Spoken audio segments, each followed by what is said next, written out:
సింహరాశి వారికి 9, 10 తారీఖులో జరిగేది ఇదే. ఇది తెలిస్తే మీరు ఖచ్చితంగా ఆశ్చర్యపోతారు. అలానే కాకుండా ఈ దేవతా అనుగ్రహం మీకు కలగబోతుంది. వీరి యొక్క అనుగ్రహంతో ఏంటంటేనండి ధనం రాబోతుంది. చక్కగా సంపాదించుకోబోతున్నారు. అలానే కాకుండా ఏంటంటే ఈ తేదీల్లో మీరు ప్రయాణాలు చేయాల్సిన అవసరం కూడా వస్తూ ఉంటుందన్నమాట. సింహరాశి జాతకాన్ని పూర్తిగా మనం తెలుసుకునే ముందు ఒక చిన్న రిక్వెస్ట్ అండి. వీడియోని పూర్తిగా చూడండి, నచ్చితే లైక్ చేయండి, కొత్తగా చూస్తున్నట్టయితే సబ్స్క్రైబ్ చేసుకోండి. నార్మల్గా సింహరాశి వారు అనేవారు ఏంటంటే గనక కొంచెం అంటే గంభీరంగా ఉంటూ ఉంటారు. వారు పెద్ద శబ్దాలతో మాట్లాడుతూ ఉంటారు. వాళ్ళు ఏంటంటేనండి ఎవ్వరి దగ్గర కూడా లొంగరనమాట. మేము ఎవ్వరి దగ్గర కూడా లొంగం అనే ఒక భావన వారిలో అధికంగా ఉంటుంది. సింహరాశి వారు మంచి గుణాన్ని కలిగి ఉంటారు. వారికి ఎవరైనా ద్రోహం చేస్తే మాత్రం వారిని అస్సలు కూడా వదిలిపెట్టారని చెప్పొచ్చు. అంటే వీరు కూడా ఎవ్వరికి ద్రోహం చేయరు. కాకపోతే ఏంటంటే వీరు నమ్మిన వ్యక్తులే వీరిని ఎక్కువగా మోసం చేయటం, ఎక్కువగా ఏంటంటే గనక నమ్మించి అంటే ఇలా గొంతు కోయటం ఇలాంటివి చేస్తూ ఉంటారు. కానీ వీరికి ఏంటంటేనండి వీరి బంధువర్గంలోనే ఎక్కువగా శత్రువులు ఉంటారనమాట. వీరి ఎదుగుదలని అస్సలు చూడలేకపోతూ ఉంటారు. వీరు ఎదిగితే వారికి అంటే చాలా వరకు కూడా జలస్గా ఫీల్ అవుతూ ఉంటారు. వీరు ఎదగకూడదు, వీరు ముందుకు వెళ్ళకూడదు అనేసి ఏంటంటే కనుక మిమ్మల్ని అంటే చాలా వరకు కూడా ఇబ్బంది పెడుతూ ఉంటారనమాట. అది ఏదో ఒక రకంగా మిమ్మల్ని ఇబ్బంది పెట్టడమే వాళ్ళ యొక్క కాన్సెప్ట్ అని చెప్పొచ్చు.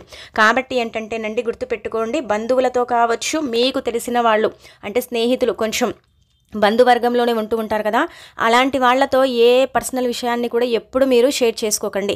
ఆ పర్సనల్ విషయాన్ని తీసుకొని ఏంటంటే దాన్ని పెద్ద ఇష్యూగా చేస్తూ ఉంటారు. ఆ తర్వాత మిమ్మల్ని చాలా ఇబ్బంది పెడుతూ ఉంటారనమాట. కాబట్టి మీరు మాట్లాడేటప్పుడు అంటే కొంచెం నెమ్మదిగా మాట్లాడండి. ఎవరి మనసును నొప్పించకండి. నార్మల్గా నిజానికి ఏంటంటే కనుకనండి మీరు మాట్లాడే విధానం కావచ్చు, మీరు అంటే మీ యొక్క యాటిట్యూడ్ కావచ్చు అందరికీ నచ్చుతుంది. అందరూ కూడా మిమ్మల్ని ఎక్కువగా ఇష్టపడుతూ ఉంటారు. కానీ మీరు మాట్లాడే కొన్ని మాటలు ఏంటంటే కనుక ఎదుటి వాళ్ళ మనసు ఏంటంటే చాలా బాధపడిపోతూ ఉంటుందన్నమాట. అందుకే మీరు మాట్లాడేటప్పుడు కొంచెం ఆలోచించుకుని మాట్లాడండి, సరిపోతుంది. ఇక ఆ తర్వాత మనం ఏంటంటేనండి 9వ తారీఖు గురించి మనం తెలుసుకుందాము. 9వ తారీఖు అంతా కూడా అండి మీకు చాలా చక్కగా బ్రహ్మాండంగా ఉంటుంది. ఎందుకంటే 9వ తారీఖు మీరేంటంటే కనుక మంచి ఆనందంతో అంటే ఉంటారనమాట. చాలా చక్కగా పనులన్నీ కూడా టకాటక చేసేస్తూ ఉంటారు. 9వ తారీఖు ఎలాంటి ఇబ్బంది అనేది లేదు. అలానే కాకుండా ఏంటంటే 9వ తారీఖు మనసు అంటే ఏదో తెలియని ఒక సంతోషం అనేది మీలో కలుగుతూ ఉంటుందన్నమాట. అబ్బా ప్రశాంతంగా ఉంది, హాయిగా ఉంది, జీవితం ఎంత బాగుందో అన్న ఒక భావనలో 9వ తారీఖు అంతా కూడా మీరు ఉండిపోతారనమాట. అంటే చిన్న చిన్న ఇబ్బందులు రావచ్చు, కానీ మీకంతా కూడా బాగుండే అవకాశం అయితే ఖచ్చితంగా కనిపిస్తుంది. అలానే కాకుండా ఏంటంటే ఫ్రెండ్స్తో కలిసి మీరు చక్కగా అంటే ఎంజాయ్ చేసే మీకు అంటే అవకాశాలు కూడా మీ రాశి పరంగా మనకు కనిపిస్తున్నాయి. అలానే కాకుండా ఏంటంటేనండి ఒక అంటే ప్రాణ స్నేహితుడు మిమ్మల్ని డబ్బు అడిగే అవకాశం ఉంటుంది. కానీ మీరు డబ్బు మాత్రం ఇవ్వకండి. సింహరాశి వారు ఎవరికైనా ధనాన్ని ఇస్తే మీ చేతులతో వేరే వాళ్ళకి ఇస్తే తిరిగి అది ఎప్పుడు కూడా రాదు. ఒక విషయాన్ని గుర్తుపెట్టుకోండి. ఎందుకంటే మనం పాపమని ఇస్తూ ఉంటాం, కానీ ఆ వ్యక్తులు ఏంటంటే కనుక ఇవ్వరనమాట. మళ్ళీ తిరిగి డబ్బు ఇవ్వరు. చాలా ఇబ్బంది పెడుతూ ఉంటారు. కొంతమంది ఇచ్చే అవకాశం ఉంటుంది, కొంతమంది మాత్రం అస్సలు కూడా ఎందుకు ఇవ్వాలిలే అన్నట్టుగా వదిలేస్తూ ఉంటారు. కాబట్టి 9వ తారీఖు 6 గంటలు దాటిపోయిన తర్వాత ఒక ప్రాణ స్నేహితుడు కావచ్చు, తెలిసిన వ్యక్తి కావచ్చు, ఖచ్చితంగా డబ్బు అడిగే అవకాశం అయితే మీకు ఉంటుంది. అడిగినప్పుడు మాత్రం లేదని చెప్పేయండి, సరిపోతుంది. అలానే ఏంటంటే పాపమని మీరు ఇస్తే మాత్రం ఆ ధనం అయితే మీకు ఎప్పటికీ మీ చేతికి రాదు, గుర్తుపెట్టుకోండి. ఖచ్చితంగా జరిగే అవకాశాలు అయితే ఉంటాయి. ఇవందరికీ జరుగుతాయా అండి అంటే కనుక కొంతమందికి అయితే మ్యాక్సిమం జరుగుతుంది. కొంతమందికి అంటే జరగకపోవచ్చని కూడా మీ జాతక పరంగా అయితే మనకు చెప్పడం జరుగుతుంది. కాబట్టి ఇలా ఉండబోతుందండి. 9వ తారీఖు ఆనందంగా ఉంటారు, మంచి ఆహారాన్ని తీసుకుంటారు, బాగా ఉంటారు, అంటే ఎలాంటి అనారోగ్యం అనేది ఉండదు. అలానే కాకుండా ఏంటంటే చక్కగా అందరితో హ్యాపీగా అంటే నవ్వుకుంటూ మాట్లాడటం, చక్కగా ఉండటం ఇవన్నీ కూడా మీరు చూడగలుగుతారనమాట. ఇక తర్వాత ఏంటంటే కనుకనండి మీకు అంటే 10వ తేదీ ఖచ్చితంగా మీరు ప్రయాణం చేసే అవకాశం అయితే కనిపిస్తుంది. ప్రయాణం ఎందుకు చేస్తారంటే కనుక ఏదైనా దేవత అంటే విగ్రహాన్ని మీరు దర్శించుకోవటానికి వెళ్ళటం, లేదంటే ఏదైనా దేవుడి ప్రదేశానికి వెళ్ళటం, అక్కడ దేవుడిని దర్శించుకోవటం, ఆ దేవుడి యొక్క అనుగ్రహం మీకు సంపూర్ణంగా కలగటం, మీ జీవితంలో కొన్ని మార్పులు కూడా జరగటం మీరు ఈ యొక్క 10వ తేదీన చూడబోతారనమాట. 10వ తేదీన ఏంటంటే కనుకనండి చక్కగా మీరు ప్రయాణం చేస్తారని మనం చెప్పాం కదా. దూర ప్రయాణం అంటే చేసే అవకాశాలు ఉంటాయి, కొంచెం దగ్గర ప్రయాణాలు కూడా చేసే అవకాశం ఉంటుంది. అలానే కాకుండా ఏంటంటేనండి ఈ ప్రయాణంలో కూడా ఏంటంటే మీకు తెలియని కొత్త వ్యక్తులు పరిచయం అవుతారు.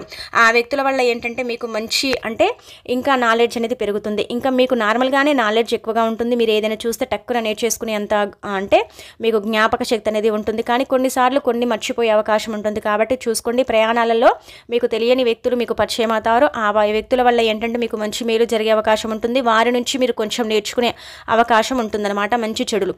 ఇక ఆ తర్వాత ఏంటంటే కనుక ఈ 10వ తేదీనండి ముఖ్యంగా గుర్తుపెట్టుకోండి మీరు. అంటే దేవుణ్ణి దర్శించుకునే ప్రదేశానికి మీరు వెళ్తారు. అంటే దేవుళ్ళను అంటే దర్శించుకుంటారు. దేవుడు కావచ్చు, దేవతలను కావచ్చు, ఖచ్చితంగా ఏంటంటే దేవుడి దర్శనం అయితే మీకు 10వ తేదీన జరుగుతుంది. ఆ దేవుడు ఏంటంటే కనుకనండి మీకు చాలా చాలా ఇష్టమని చెప్పొచ్చు. అంటే దుర్గాదేవి కావచ్చు, మీకు ఇష్టమైన దేవాలయం కావచ్చు, లేదంటే కనుక మీకు అంటే నచ్చిన దేవుడి ప్రదేశం కావచ్చు, లేదంటే ఒకవేళ మీ మొక్కు ఉంటే అది తీర్చుకునే అవకాశం కూడా మనకి 10వ తేదీన అయితే మీ జాతక పరంగా కనిపిస్తుంది అనమాట. అలానే కాకుండా ఏంటంటే దైవానుగ్రహం తప్పనిసరిగా కలుగుతుందండి. ఇన్నాళ్ళు కూడా మీరు ఏంటంటే డబ్బు కోసం చాలా ఇబ్బంది పడిపోయారు కదా, ధనం చేతికి అంటే టైంకు రాక, అంటే సద్దు మనగక, అలానే కాకుండా ఏంటంటే చాలా వరకు కూడా ఇబ్బంది పడ్డారు. కానీ అయినప్పటికీ కూడా ఏంటంటే ధన సమస్యని తీర్చారు. ఇప్పుడు ఏంటంటే కనుకనండి ఈ దేవత యొక్క అనుగ్రహంతో మీకు మంచి జరిగే అవకాశం ఉంటుంది. అది ఏ దేవుడైనా కావచ్చు, మన ఇంటి దేవుడు కావచ్చు, మనం ఇష్టపడే అంటే భగవంతుడు కావచ్చు, లేదంటే ఈ అమ్మవారి దర్శనం కావచ్చు, ఇంకా ఏదైనా కావచ్చు అండి. తప్పనిసరిగా అయితే మీకు మంచి మేలు జరిగే అవకాశాలు అయితే 10వ తేదీన కనిపిస్తున్నాయి. ఈ దేవత యొక్క అనుగ్రహం అయితే తప్పనిసరిగా ఉంటుందన్నమాట. మీకు ఎల్లప్పుడూ కూడా ఏంటంటే ఈ దైవ అనుగ్రహం కలుగుతుంది. ఇక 10వ తేదీన దేవుడిని దర్శించుకున్న తర్వాత మీ జీవితం మారిపోతుంది. కొత్త అంటే ప్రాజెక్టులు మీరు చేపట్టే అవకాశం ఉంటుంది. పని చేసే వారికి పనుల్లో చాలా వరకు కూడా అంటే మంచి జరిగే అవకాశం ఉంటుంది. ఆ పనుల వల్ల మీకు లాభం కలుగుతుంది. వ్యాపారస్తులకు కూడా బాగా కలిసి వచ్చే మనకు అవకాశాలు అయితే కనిపిస్తున్నాయి. ఉద్యోగాలకు కూడా ఏంటంటే అంటే మంచిగా జరిగే అవకాశం ఉంటుంది. అలానే కాకుండా ఏంటంటే మీ కెరియర్ పరంగా బాగుండే అవకాశాలు అయితే ఉంటున్నాయి. ఈ దేవత యొక్క అనుగ్రహం మీ యొక్క జీవితంలో అంటే 3 నెలల పాటు అండి చక్కగా ఉంటుంది. మీరు పట్టిందల్లా బంగారం అవుతుందన్నమాట. కాకపోతే ఏంటంటేనండి సింహరాశి వారు ఖచ్చితంగా గుర్తుపెట్టుకోండి, ఎవరిని కూడా అండి కించపరిచి అంటే మాట్లాడకండి. మీరేంటంటే కనుక కొంచెం చూడటానికి ఎక్కువగా డబ్బున్న వాళ్ళలాగా కనిపిస్తారు. సింహరాశి వారు అంటే నార్మల్గా చెప్పాలంటే కొంచెం బాగా అంటే ఆస్తి ఉంది, బాగా అంతస్తులు ఉన్నాయి వీరికి అన్నట్టుగా ఏంటంటే కొంచెం బిల్డప్గా కనిపిస్తూ ఉంటారండి. ఏంటంటే కనుక అలా కనిపించకండి. అలా కనిపించడం వల్ల ఏమవుతుందంటే కనుక వీరి దగ్గర బాగా డబ్బు ఉందనేసి అందరూ కూడా మిమ్మల్ని దోచుకోవాలని చూస్తూ ఉంటారు. అంటే డబ్బు అడిగితే ఇస్తారు, ఇక కాదని చెప్పరనేసి ఏంటంటే చాలామంది ధనం మీ నుంచి తీసుకుంటారు, మీ నుంచి ఆశిస్తారు, మీపై ఆశలు పెట్టుకొని ఏంటంటే ఏదో మాయమాటలు చెప్పేసి మీ దగ్గర డబ్బుని తీసుకుంటారు. మీకు కొంచెం జాలి గుణం ఎక్కువగా కాబట్టి ఏంటంటే ఒకసారి మీరు దేశించుకున్నా ఇంకోసారి వారిపై జాలి పడేసి ధనం ఇచ్చే అవకాశం ఉంటుంది. కానీ భారీ అంటే డబ్బుని మీరు ఇచ్చే అవకాశం ఉంటుంది. మీరు షూరిటీగా కూడా ఎవ్వరికి అంటే సైన్లు చేయడం ఈ 2 రోజుల్లో అంటే ముఖ్యంగా 10వ తేదీన, లేదంటే కనుక మధ్యవర్తిగా ప్రవర్తించడం ఇలాంటివి మాత్రం చేయకండి. చాలా నష్టం అయితే జరుగుతుందన్నమాట. ఇలా నష్టాలు జరిగే అవకాశం కూడా 10వ తేదీన ఉన్నాయి. అలానే దైవానుగ్రహంతో మీకు దేవుడి యొక్క అనుగ్రహం కలిగే అవకాశం కూడా ఉంటుంది. ఆ దేవుడి యొక్క అనుగ్రహంతో ఈ 3 నెలల పాటు ఏంటంటే మీరు పట్టిందల్లా బంగారం లాగా మారే అవకాశాలు కూడా మనకు కనిపిస్తున్నాయి అనమాట. చాలా చాలా మంచి రిజల్ట్ అయితే ఈ 3 నెలల్లో మీరు చూడబోతున్నారు. ఈ దేవత ఏంటంటే కనుక ఇక మిమ్మల్ని అంటే ఒక మంచి స్థాయికి తీసుకెళ్లేలాగా చేస్తుందన్నమాట. కాబట్టి వీలున్నంత వరకు కూడా దానం చేయండి. ఒక 11 రూపాయలు కానీ, ఒక 9 రూపాయలు కానీ, ఒక 5 రూపాయలను కానీ మీ చేతుల ద్వారా మీరు దానం చేస్తే మాత్రం ఇంకా బ్రహ్మాండమైన ఫలితాలు అయితే వచ్చే అవకాశం అయితే కనిపిస్తుందన్నమాట. అలానే కాకుండా ఏంటంటే ఈ 2 రోజులండి మీరైతే హ్యాపీగా ఉంటారు, జర్నీ చేస్తారు, దైవాన్ని దర్శించుకుంటారు. ఆరోగ్యపరంగా కావచ్చు, వృత్తిపరంగా కావచ్చు, ఇంటి పరంగా కావచ్చు బాగా కలిసి వచ్చే విధంగా కనిపిస్తుంది. ప్రేమికులకు ఏంటంటే కనుక మంచి సమయం అని చెప్పొచ్చు.